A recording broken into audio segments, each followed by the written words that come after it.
We are a blended family.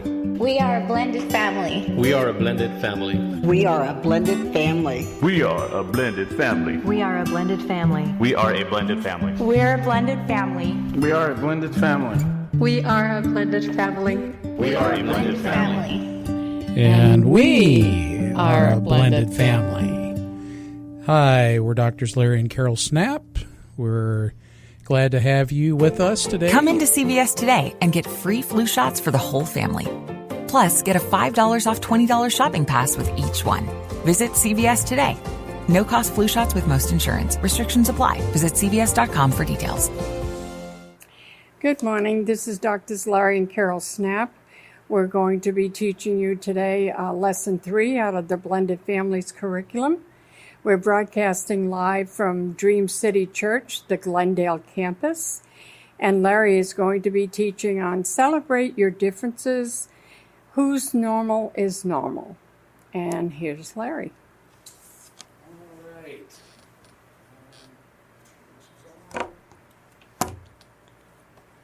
That's on now. I think we got all the technology figured out. Third time's a charm. We've had issues with new stuff. I think we got it all figured out today. I hope so. Like Carol said, this is lesson 3 of 12. Celebrate your differences. One of my favorite lessons, because we talk about who's normal is normal. And so we're going to be talking about all kinds of differences. All right. So far we've talked about what is a godly marriage. Last week we talked about what is a blended family. And we kind of touched on some of this stuff last week. But every marriage is a blending of two families. Somebody in one of our other classes made the comment that it was the collision of two families in some cases. Yeah. Right? Unless both parties are orphans, you're bringing your family into this new relationship. So everything that you've experienced, everything you've been taught, everything you've learned on your own, good and bad, creates your normal. For purposes of this class, that's what we call your normal. Everything you know and learn, informally and formally. So, individual differences between spouses and differences with your extended family, everyone is unique. And we look at Psalm 139:14, it says, I will praise you, for I am fearfully and wonderfully made. Marvelous are your works, and that my soul knows very well. So, if we know that scripture, we should know how important we are to God and how valuable we are. So, and another scripture says, love your neighbor as yourself. So if you know how fearfully and wonderfully made you are, then you should be able to love yourself because you were created in God's image. And I'm trying to help our sign. Come on in, guys. We just started. We're good. I am fearfully and wonderfully made. So this is how we should think of ourselves. Fearfully and wonderfully made. And so we are created in God's image, and it's that image that He wants us to spread around the world and to demonstrate, because sometimes we're the only Bible that people ever get to see. Sure. So if we're showing people what God looks like, they'll have, and we're showing people what He really looks like, not what we are normally. That love that we show towards others is what attracts others to God. Okay, so when God brings two people together, they complement one another. This is not Jerry Maguire.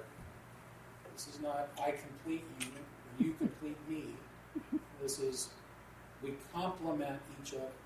So I was just saying, we each have a normal, and that normal is our sum total of our experience and education throughout our life. And when two people are brought together, especially when they're brought together by God, they should be complementing each other's differences, each other's normal. Right? The one little caveat here is if you married without consulting God, there's a good chance that you, in your flesh, picked the wrong one. However, even if you pick the wrong one, if both spouses give their lives over to God, He can still use that marriage for His glory. Right. So, yeah, a lot of people get married. A lot of them are lost. They're not saved. They're not Christian. It's what people do. And so, God was not involved in any of that. And when God's not in it, there's no covenant. Last week, week one, we talked about the covenant. Marriage is supposed to be a covenant, get a covenant mentality, and those kind of things. But when people are not in a covenant, they're pretty much operating on that contract mentality.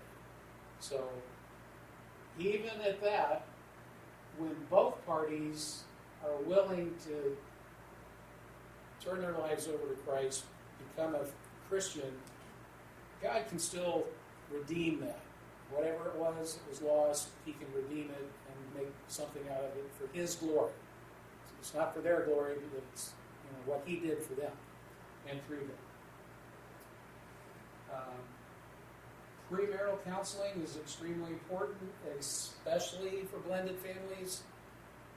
There's so much, like we mentioned before, there's so much baggage that comes from a situation where there's been a divorce. Not quite so much as if somebody had died, so the covenant was completed, but for the most part, we're talking to divorced folks or people that have been in other relationships prior to getting married. Mm-hmm. Kind of the same thing. There's just a lot of baggage there. So the premarital counseling is really important so that you have some opportunities and time and mentorships and guidance into, here's what my normal is, here's what your normal is, how can we put all that together, weed out the negative stuff, the toxic stuff, focus more on the positive stuff that can edify each other. Because when God puts two individuals together, the sum of those parts is usually greater than either one by themselves. So it's kind of like when God puts two people together, He's creating one new flesh.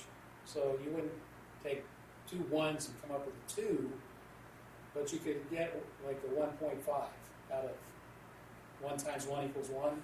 You could really get kind of 1.5 out of it because you're complementing each other.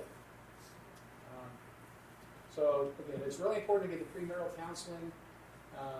We've had people that we've counseled that were married that stopped in the middle of their premarital counseling because there were red flags.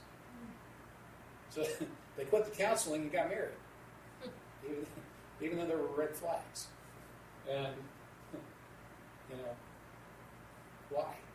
If there's red flags, why get married? If you don't figure them out. If you can figure them out, then they're not a red flag anymore because now you know what you're dealing with. But, figure out what these differences are, how you can work with them before you enter into a covenant. Because like we've said, the only way to end a covenant is somebody dies. So marriage is supposed to be a covenant, till death do us part. That's the way God set it up. It's not my idea, that's the way God did it.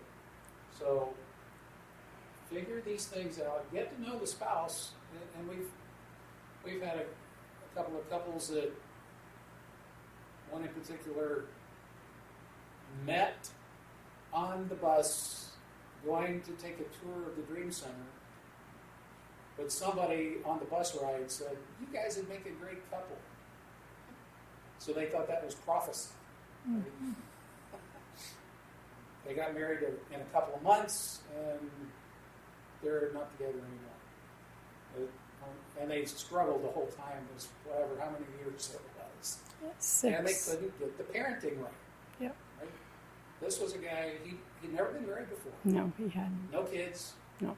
It was always just about him, right? And then she had a daughter. It just didn't go well. He couldn't quite get his head wrapped around the whole parenting kind of thing. So they could never agree on that. Which, as we talked about in the pyramid in week 1, that's where most of the issues come in. Not all of them, but a lot of them come in disagreements about the parenting.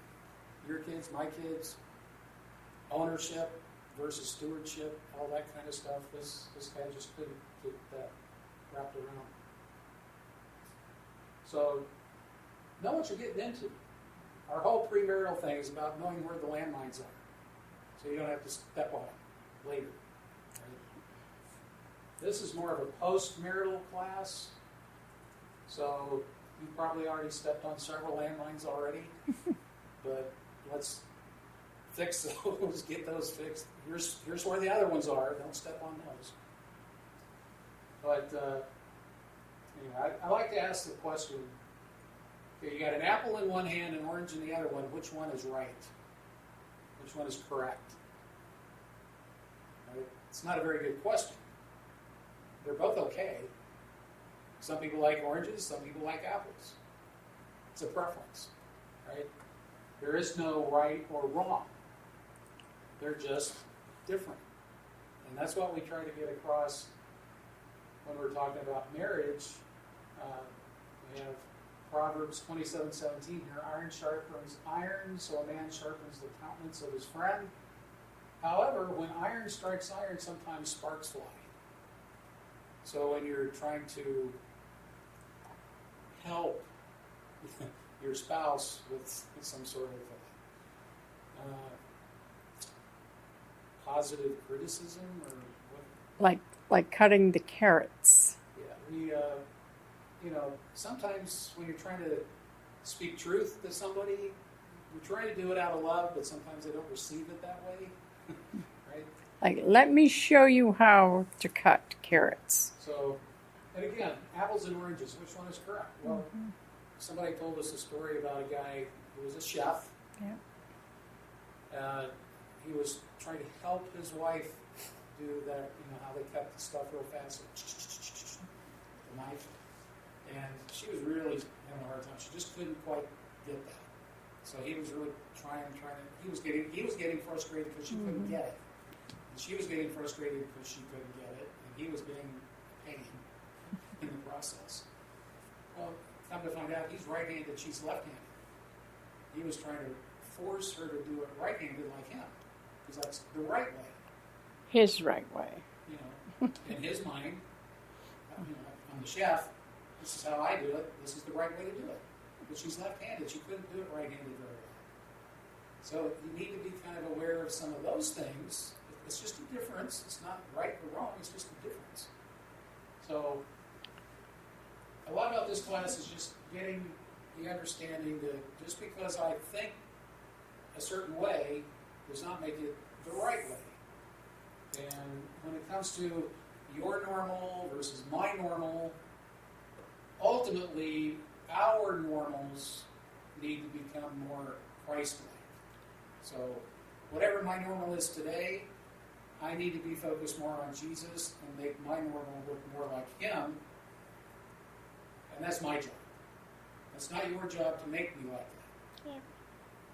So my job is to make me more like Jesus, and your job is to make you more like Jesus. And as we're both more like Jesus, we get along a whole lot better. But, I said iron sharpens iron, sometimes sparks fly, so sometimes there's arguments when we try to help each other be better. This is Christian Living Radio. Part of those normal ourselves and those preferences and everything about us and our flesh does not like to be challenged. We don't like being corrected, especially by anybody else. So when someone tries to constructive criticism, that's what I was looking for. Somebody tries to offer constructive criticism, sometimes we just hear the criticism. We don't hear the constructive part. So it's just when we're talking to our spouse, we want to use grace and mercy. We want to try to hear it in our head before they hear it. How are they going to hear it? Run it through your head. How are they going to hear what I think I'm about ready to say? We don't have them out. That's all. Okay. We have this huge pair of glasses we got at the dollar store. You see them in a bunch of beach stuff. They're like out to here. So those are our Jesus glasses. And everybody needs a pair. And so sometimes you just need to have these on because you have to see things the way Jesus would see them. We have to be looking at things in a spiritual warfare perspective. And that helps us. Carol's getting out of the suitcase. But there's communication is a big part of what's at stake here, because my normal dictates how I'm going to see things and how I'm going to hear things. And when I hear my spouse telling me something over and over and over again, it's like, oh, here we go again. Been down this road a bunch of times. It never goes anywhere good. And so people tune out, they put the walls up. And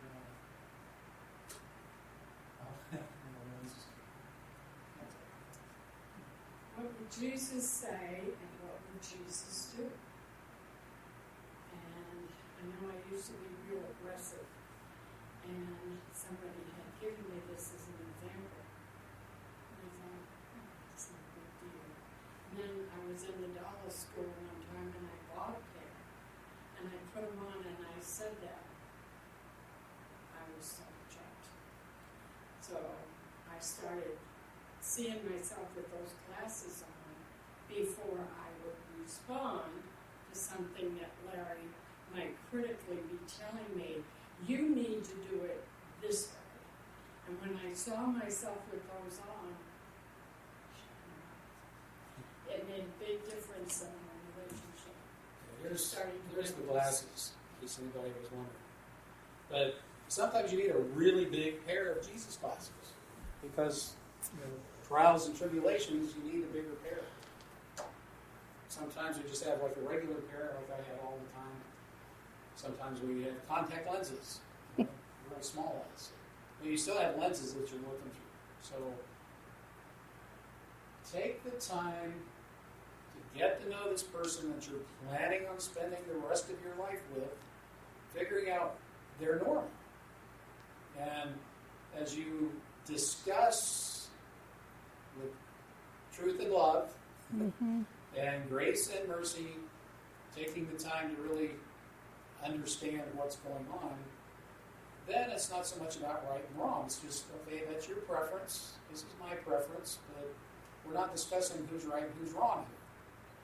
And that's where most people get in trouble, is they think, well, my way's right, so yours must be wrong if it's different. Unless it happens to match up, then everybody's good.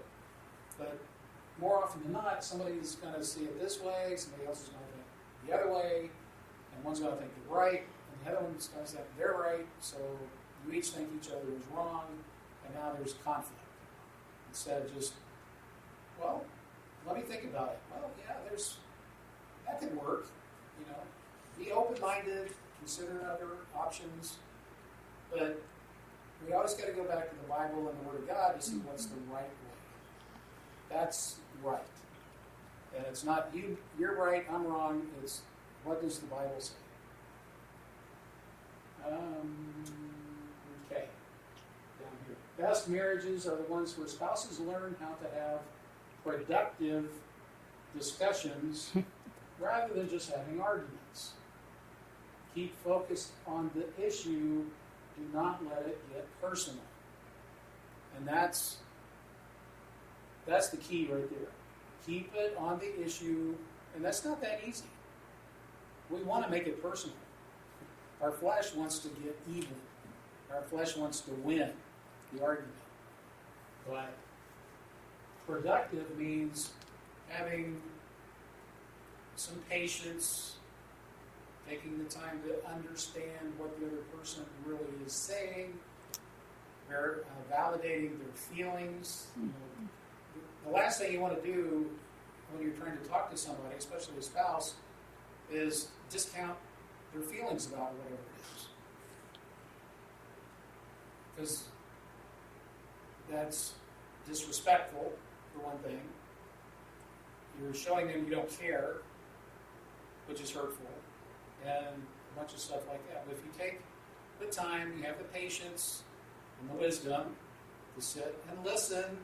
What is it you're trying to tell me? And guys, it's not about what's the problem, let me fix it so it'll go away. It's just listen. That was one of the hardest lessons I had to learn. Sometimes I just have to listen. And it's not about what's the problem, let me fix it, then it'll go away, and then I can get back to my life. So, productive discussions, people take the time to listen. Listen to what the heart's saying, not That's just right. the words. Yeah, because Try to let the spirits communicate. and if there is a problem, that's a good time to say, you know what, let me repeat what I think I just heard you say. Because a lot of times that can stop something turning into a big argument or discussion. Maybe the person used, like in our case, Larry, if I use an extra word in the sentence, he would go ballistic. He's such a grammar expert. I was a grammar police. And I said, for crying out loud, I'm saying the same thing. I just put an extra "the" in the sentence. So what? And we would go round and round for hours. But if you ask them, is this what I heard you, this is what I think I heard you say, give the other one a chance to clarify that. Maybe change how they said it. Well, it didn't come out right. That's not what I meant. Let me tell you what I meant. And it can save a whole lot of argument and discussion, a lot of times, I know. Most arguments are misunderstandings. Right? It's that fleshly desire to be right. Yeah. Or win. But if somebody's going to win, that means the other person's going to lose. They probably want to win too.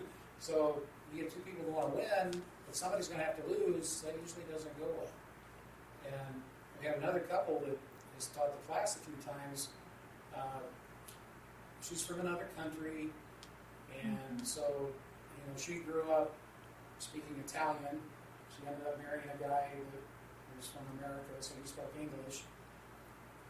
They discovered after a year or so that what she was thinking in Italian didn't necessarily come out right in English, right? She would say it in English, and he would hear it in English, but what she was thinking was something a little different in Italian. Yep. So it lost something in the translation. So they really put a lot of emphasis on that kind of an idea where you really take the time to say, okay, here's what I think I heard you say. Is that what you meant? And like Carol said, well, it's like, well, no, I didn't mean it to sound like that. That's not really what I was trying to convey. Let me rephrase. Right? So you're allowing the person that started the comment to save face, so you're not making them feel bad or stupid. It's not like, you idiot, why didn't you say it this way? That's not good. But if you take the time to just say, hey, I don't think I came across like you think it was going to. I'm not sure I understood exactly what you meant. Here's what I think I heard you say. And then you repeat it the way you think you heard it. And they, no, that's totally not what I meant. So again, you're giving each other grace and mercy here so that you can try again, and each person is using the fruit of the Spirit of self-control, being patient, kind, not being angry, and those kind of things, so that you're really showing the other person that you really care, you're interested in what they have to say, you are looking for a positive outcome in whatever this is, instead of, I don't care what you think, I'm right, and so you're wrong. Well, most people that are in a heated discussion are the other one that's listening or half listening is already figuring out what they're going to say in response to it. So they could care less about really hearing what that person really meant because they're ready with the argument back. That's very good. That's generally where most people are. When somebody's talking, it's like they're not listening, they're just waiting for their lips to stop moving so they can say what they want to say. Their turn. Yeah. Okay. Because in so many cases, they've been down that same road before. Mm-hmm.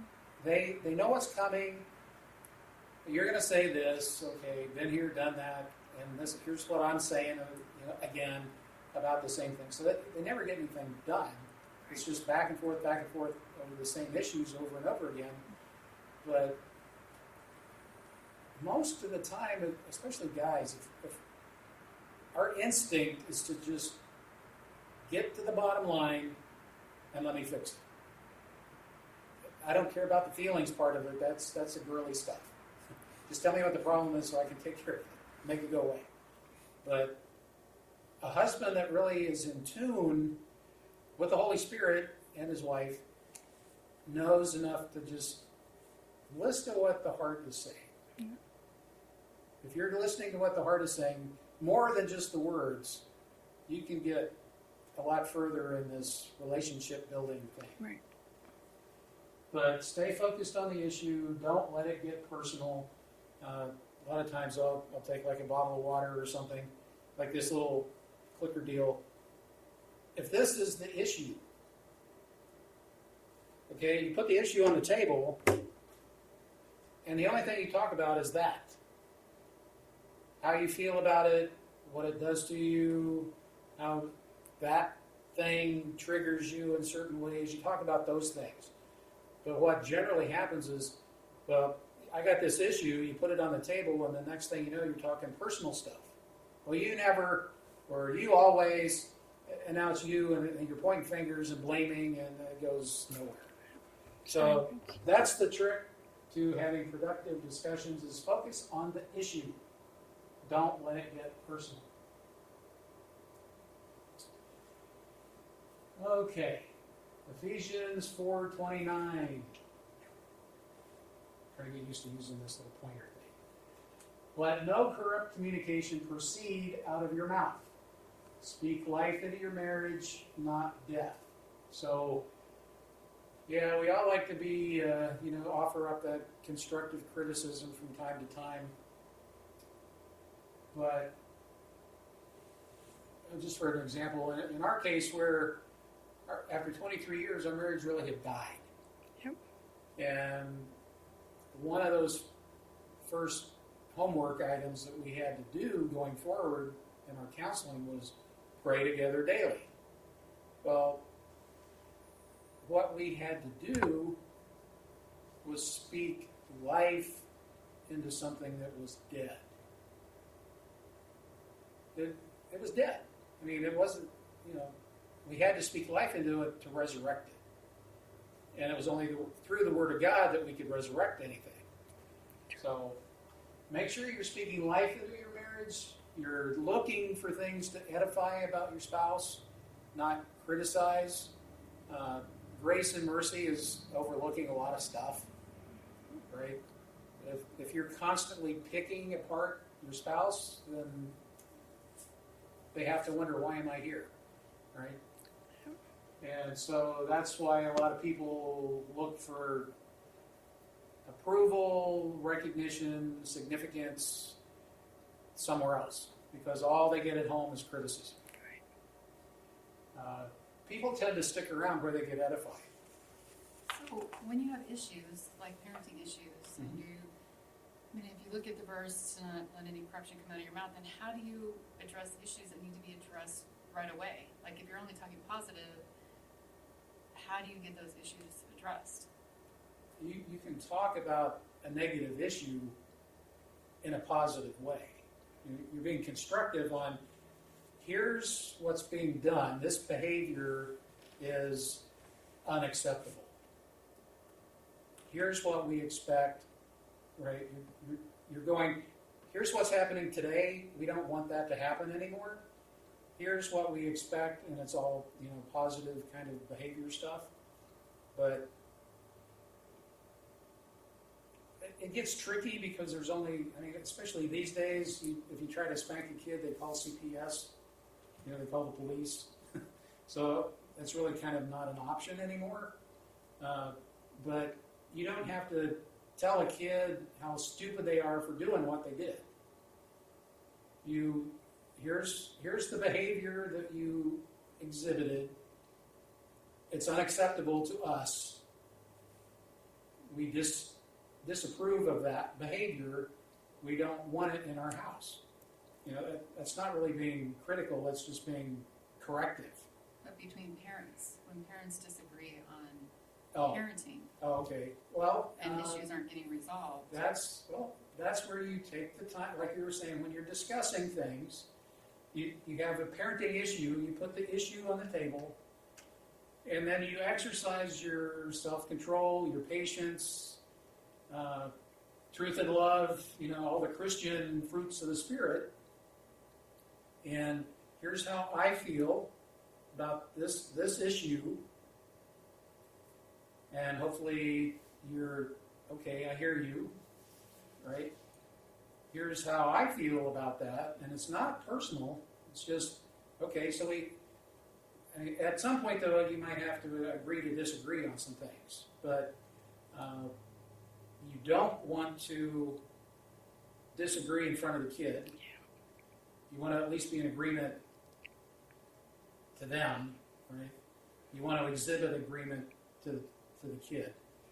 And if you don't know the answer, just say, this is something we need to talk about, and you're meaning you and your spouse, and we'll get back to you. And, Just try to don't give find the kid an something- answer right then. Try to find something in the scriptures. Yeah.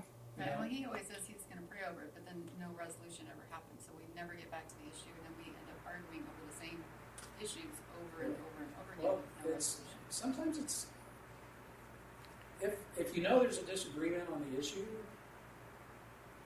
again, that's when you put the issue on the table, and then my recommendation would be just try to find some scriptures that address that kind of behavior, because that should be the umpire. Again, it's not I'm right, you're wrong. I'm the guy, I'm right, you're wrong. It's what God does says. the word say? Yeah. Because that's where the answer is in the book. But what we suggest, Larry, when there is a blended family or when there are consistently the same issues like she's talking about, is to have a meeting, you and your spouse, and say, okay, these are going to be rules in our house. If these don't get met, this is what the consequence is going to be. And this is, all that has to be, but that both of them be in agreement. Has to be age appropriate, whatever you feel it should be. But to type it up, bring all the kids in, even if kids are older and have left the house, say, this is our house, we have some new rules, these are our rules and regulations. Have them read it, sign it, so they can't say next week, well, I didn't know that was a rule. But first, you and your husband to sit down and talk about it and agree upon what the consequences will be, what the punishment will be. Give them a slide the first time, but then go, they got to learn that they can't continually do that behavior. And we've done that, but the problem is then we can't agree clean to me is different than what clean is to him. So then the kids don't get a consistent on what is clean, what clean means.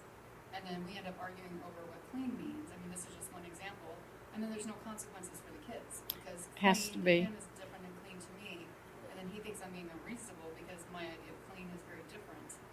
And then the kids see that we're arguing over the definition, and then they just run the house. Our kids literally. Yeah, a lot of people's kids run the house. They're treated like they're adults, and they're not. And I'm done. What age are all they? that. 14, 15, 16, and 2, 18. What would be in your own bringing up? What would your parents have told you if the same issues you were doing in your own home with your parents? How, would they have said that's clean, that's not clean? You know, try to My rehash parents- those kind of My things. parents were harsh, very, very harsh. Yeah. So I'd be spanked, grounded, soap in my mouth, double cleaning, washing dust off of plant leaves. I mean, those were my consequences. So, I think the issue still comes down to the parents still are not fortifying what the expectation is and then clarifying what is clean and not clean between themselves before they release it out to the children. Right. And that creates the opening that she's talking about that allows the kids to manipulate and for the parents to disagree now about what's clean and what's not clean. And so when you set up that type of system, I think that both the parents need to go in the room and say, this is how this should be run. This is how this is clean, this is not clean. You go through the room and say, this is clean, this is not clean. Not in front of the kids, but as the adults, this is what my expectation is. And then Well, yeah, agree you have right to there know, on what- yeah. Yeah, so you know what that other parent is thinking. There is that mindset. So there is no confusion when Right. it comes down to the discipline of the child. Yeah. And that's one of the things I don't think that is happening because that's where we get tangled up is because I'm like, well, I didn't know that was like, Yeah. you know, so I know you like clean, but we're talking about, 14 and, 16-year-old girls. And so there's We've been living there's together always for going 6 to, years. a comb They on the know what bed, clean is. a blanket not folded up. I mean, is that worth a punishment? They know what clean is. I And mean- it's a big F you to me every single time, and he plays into it every single time. Well, and you got to follow through with consequences too. If they're not doing it, there should be something taken away for them to know that, okay, well, I guess I better do it a different way next time. But they do need to know what is expected. Okay, like you say in the plants, you want the leaves dusted the leaves. Well, they need to be shown that to know that that's what's. And we taught a class in California one time, and this one lady, she had just remarried this guy that had lost his wife 12 years before. And so she was all of a sudden a stepmom to his 16-year-old daughter. And a couple of times he didn't feel good, he was sick. And so the daughter would ask her to make her lunch. And her idea was, well, you're 16 years old. Why can't you make your own lunch? Only she didn't say it that nice. I mean, she really told us what she said. And she come up on one of the breaks and was telling us that. And my question to her was, how long has her mom been gone? And she said 12 years. I said, okay, the girl was 4 years old. Do you think the mom ever showed her how to make her own lunch? Do you think the dad took time to show her? No, he's busy working and trying to take care of the needs for her as he can. And she almost fell to the ground in tears. I never thought of that. Never even thought of that. I said, sometimes we have to take the time to really explain things. But to me, that would be where the girl's coming from. Somebody's always made it for her, but nobody's ever showed her. Right, and I have shown them. And part of the problem is that parents outside has worse habits than they do.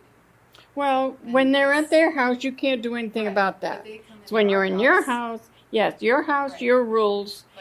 But our rules aren't enforced. No, they have to be. So, We usually say that it's when the parents are in agreement, Yeah. and that's the issue right now. There isn't on that issue anyway. But when there's agreement, there's authority.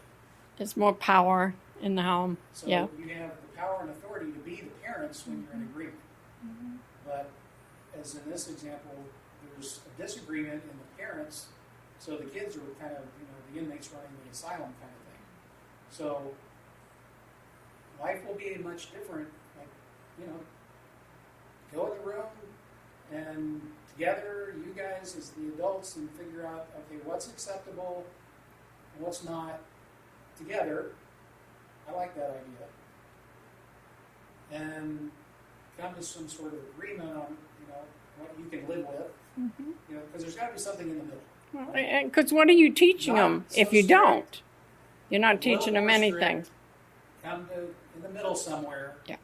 Lighten up, tighten up, and meet in the middle somewhere so that you can at least agree on, okay, I can live with this, and yeah, I'm okay with that. And instead of, it has to be this way or else. And, well, I don't think so. Somewhere in the middle there. So that's what I think that we differ is, for her, it has to be this way. And for me, I'm like, where's the middle ground? And so I'm like, there's got to be a middle ground. I'm not trying to blame her, but that's the mindset is she's a lot stricter than I am. But I'm like, okay, well, I don't necessarily agree with that. So where's the middle ground? Where we meet in the middle ground? Well, that's I for feel like you I'm and her. bullied. That's for you and her to discuss, though. But you don't discuss things like you're just telling me in front of those kids, Right. because that's going to keep them doing those same kind of things deliberately to get you guys still arguing. Right. And when they see, well, you're okay with whatever, and she's not. Right. You can't. You have to make a decision, the both of you, what is going to be acceptable. And when you're doing your daily prayer together, Yeah, those are the kind of things. Yeah. bring those issues Yeah. up, God help us be more. because that's where you can at least, the Holy Spirit can maybe convict one or the other in moving one way or the other, right? But if it's just you guys trying to work it out between the two of you, it hasn't been working. So, you're supposed to be praying together daily, so when your daily prayers together bring those kind of things up, Lord, help us find a common ground on this issue. What would you have us do about this? What would be acceptable to you? Yeah. It's not acceptable to me, but is it acceptable to you? But that's a prayer thing. So I think that's one of the issues too, is because we haven't been praying together. Well, You better start. there's issues like You can that. start that again anytime. You know that. There's issues like that keep us from getting there. Yeah. Kind of like what Todd was Yeah. talking Today. about today is, the beggar was taken to the gates of the temple, but he never went in. Yeah. He never got the blessing of being in the temple. He just his only expectation was he would get to the temple and people would help him out. He didn't want to go in and get anything on his own. Right? But we have to enter in to the presence to be able to get the blessing out of it, and ask for wisdom, ask for patience, whatever you need to ask for, because God's all about giving it to you, especially when you ask. But if you say, well, we're never going to agree on that one, and it just sits on the shelf, well, it's always going to be a point of contention. That's going to be one of those things that's, the enemy keeps bringing up. Somebody's going to keep throwing it out there. The kids will be used as the weapons against you guys. Marriage is spiritual warfare. And Satan loves to use the kids as the tools. Right. So just make it a spiritual thing. Not just a thing, but a spiritual thing, and attack it from the spiritual perspective. And God can open up hearts and minds in both of you to find a place that you can agree on. But kind of like the idea of just going in the room together, just, be the adults and go in there and, is this okay? Yeah, okay, fine. Nah, I'd rather have it this way. Well, you can, talk about it while you're in the room. Try that. But make it a prayer issue. Take it to the cross. When there's something that is a repetitive issue like that, sooner or later you got to take it to the cross and have God sort it out. Because you're clinging to, I don't know, maybe it's a pride thing or something, but it's my normal is the right way kind of thing. And that are very different. We see it all the time. Somebody that comes from a very strict, usually they flip. Well, that's what she was saying. Somebody, She was very harsh. Well, usually they flip. You kind of bringing it along. But in a lot of cases, somebody that comes from an abusive family or very, very strict with the rules and everything, go the opposite. And somebody that doesn't really have any rules, they want structure, and they kind of overdo, right? They kind of go overboard with the rules because they didn't have it. So it's not everybody, obviously, but a lot of people kind of flip and they go the opposite direction of what they've experienced. But yeah, keep it Christ-centered. Build your own normal from the best of your normals. Christ-like normal should be the goal for our normal. So I've got all this baggage. You got all that baggage. Let's sort of unpack it and sort out the stuff that's not any good. Keep what's reasonably good and useful, and then add to that based on what's in the Word. So, okay. No corrupt communication. Speak life. In-laws and outlaws. You need boundaries. Because, like we said, even a first marriage is a blending of two families. Somebody had talked about, it's like a couple gets married, they go off on their honeymoon, but they have to put a picture of their folks on the wall in the hotel room. Right? They're still bringing the baggage with the in-laws and the outlaws. So going back to the pyramid, make sure your first relationship is with Christ. Your second most important one is each other, the marriage. And then make sure the marriage is solid. You work towards finding agreement in those things that are different. Accept the things that are good and try to weed out the bad stuff. And number 4 is the extended family. So we all have a crazy Uncle Harry out there someplace that's a little weird. We don't necessarily want him at the family reunion all the time. And so we have boundaries. We mentioned it at the Green Center the other night. Forgiveness is mandatory. Reconciliation is optional. You don't have to be the best friend. If somebody hurts you and they do it repetitively, you still need to forgive them, but you don't necessarily have to stay around them. Right. God does not expect you to stay in an abusive situation. That is not being equally yoked with Him. So we need boundaries, and especially if there's major cultural differences. In some cultures, the extended family thinks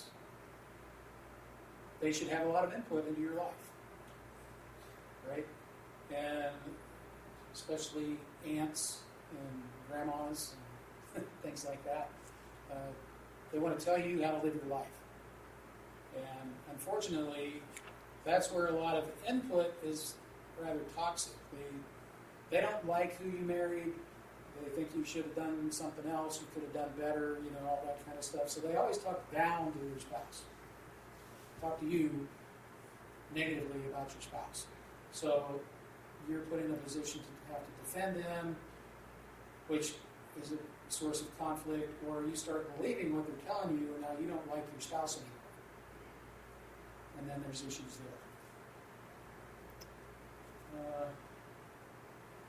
Boundaries. Make sure they're healthy. If somebody's being very toxic in your life, you need to have a boundary there. You don't want them in your life, but you can love them from a distance. You can pray for them at a distance, but you don't need them right in your face. So as extended family or friends often want to tell you how your marriage should be, even if theirs is no good. They have no valid experience that you need to listen to. I was a computer programmer for 30-some years. It was always garbage in, garbage out. So be very careful about what you're allowing into your head. Because once it gets in your head, it eventually ends up in your heart. Out of the abundance of the heart, the mouth speaks. All right. Almost done. Be quick to forgive. Develop an attitude like that of Christ on the cross. Luke 23-24. Then Jesus said, Father, forgive them, for they know not what they do. Forgive, and you will be forgiven. Otherwise, you will own the offense. Even if somebody did something to you that you were offended by, if you do not forgive them, you own it. It's your problem. It's your sin. So the trick is to not pick up the offense in the first place. Again, like this little clicker thing. If this thing is an offense and I said it in front of you, like I said something or I did something that you didn't like, well, that is the issue right there. And I'm responsible for it because I did that. If you touch it, it's yours. Now you have to deal with it. So if you pick up the offense, you have to deal with it. You have to forgive me. You have to go to God and forgive me for picking it up. And that whole thing. I like to kind of call it pre-forgiveness, because we all have certain people that we deal with on a daily basis, or every so often with people at work, especially. There's just something about them that you just don't like. They're negative, they have a negative attitude, they're critical, or whatever. If you know that's what's coming, you can forgive them ahead of time, so when you do meet up with them, and they say what you think they probably would say, you don't have to go through that whole process, because you don't pick it up. It's like water off a duck's back. Right? It doesn't stick to you. It's gone. Knew it was coming, already forgave it, I don't have to deal with it anymore, that's your problem, not mine. But if somebody throws the brick, throws the rock, throws a bad word at you, and you pick it up, it's yours. They're still on the hook for doing it. But now it's yours, you have to let it go. If you didn't pick it up, you don't have to let it go. Right? So when you're having discussions and things don't go as well as you would hope, keep that in mind, that been here, done that, didn't go so well the last time. There's a good chance it'll go that way again, but I'm going to forgive it ahead of time before we even get there. So now I'm not looking to be offended this time. I'm going to use the fruit of the Spirit of self-control and maintain my composure. I'm going to listen more. I'm going to do those things so that I'm not looking for an opportunity to be offended. Well, that's when you also say, I agree to disagree with you agreeably, but let's talk about the same issue tomorrow at, say, 4 o'clock. That way you haven't more or less shoved it under the carpet and it won't be discussed. You've put a time frame when you will talk about it. And a lot of times when you sleep on it or go away from the issue for several hours, the issue shortens up. It's not as big as it was at the time of the discussion. Yeah, that's funny how that works. But if you do not forgive, God's not going to forgive you either. Right. That's What you retain, or what you do not forgive, you retain, and what you forgive is released. So, Christ did nothing wrong, had no sin in his life. They still crucified him. But he knew what his purpose on this earth was, and it was to forgive us our sins.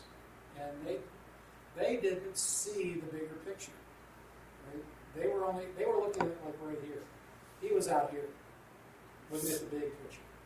He was on the cross for all of us. They were more interested in their personal status as religious leaders and those kind of things.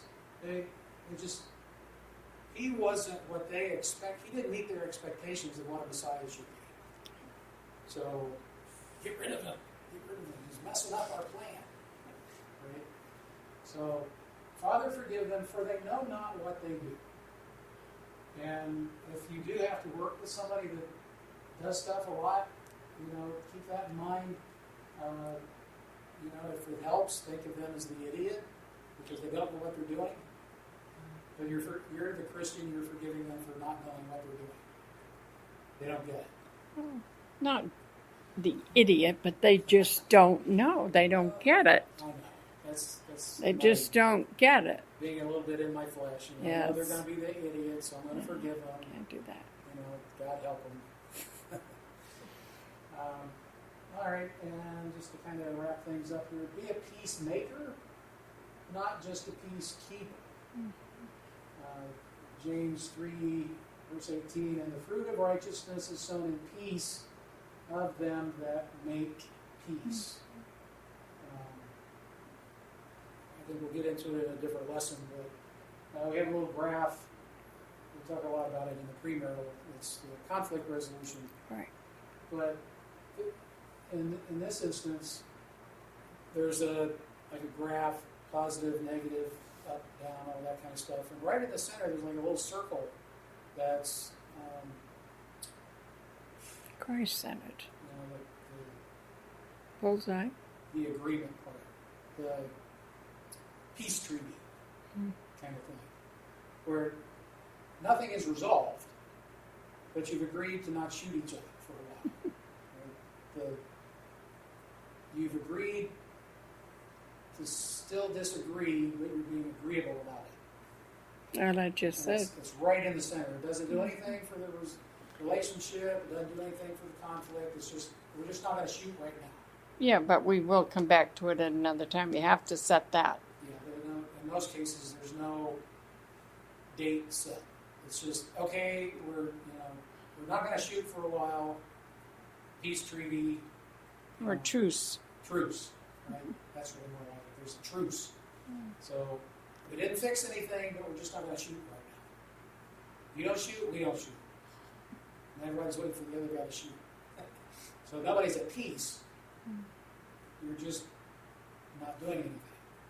So those that make peace are much more in line with what God would want us to do than those like me that used to just be a peacekeeper.